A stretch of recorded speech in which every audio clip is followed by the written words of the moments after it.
अगर आप भी चाहते हैं कि लापालॉप म्यूजिक का हिट ऑडियो वीडियो सबसे पहले आप तक पहुंचे, तो हमारे चैनल को सब्सक्राइब कीजिए और साथ में बेल आइकन दबाना ना भूलें। अरे ले लो रे बाबा, ले लो टमाटर, ले लो रानी का टमाटर, नेहा का टमाटर, मधु का टमाटर, अंजलि का टमाटर। जी हाँ, गोल गोल टमाटर, लाल लाल टमाटर। सस्ता का माल है, सस्ता का माल है, साइज में फिट है, मार्केट में हिट है। एगो तो सोना बाटी, एगो तो चानी, तीसरा नंबर में फिर भइली जानी। एगो तो सोना बाटी, एगो तो चानी, तीसरा नंबर में फिर भइली जानी। चलो देखे ऊपर काहे फरक बा, फरक बा, अरे फरक बा।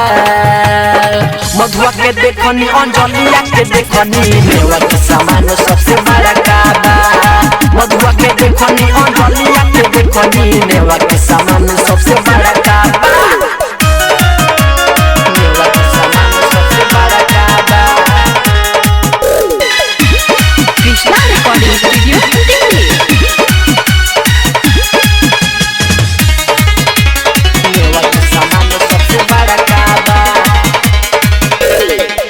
कौनो के सामान नाही आइल तो पसंद रे, एक के लहल जाई के आँख बंद रे।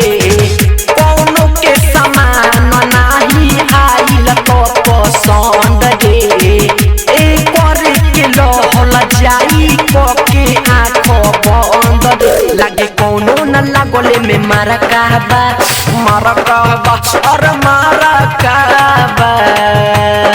अंशु के देखनी, अंकितावा के देखनी, मेवा के सामान सबसे बड़ा बा। अंशु के देखनी, अंकितावा के देखनी, मेवा के सामान सबसे बड़ा बा। मेवा के सामान सबसे बड़ा बा। Krishna recording studio Delhi. मेवा के सामान सबसे बड़ा बा।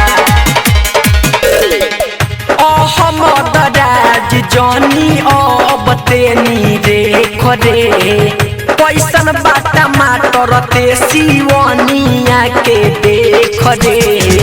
अहमद आर के जानी अब तेनी देख रे, कैसन बा टमाटर ते सिवनिया के देख रे। प्रकाश परवाना मार रोज तारा कहबा, तारा कहबा, अरे तारा कहबा। मानसी के देखनी, मनीषावा के देखनी, मेवा के सामान सबसे बड़ा बा। मानसी के देखनी, मनीषावा के देखनी, मेवा के सामान सबसे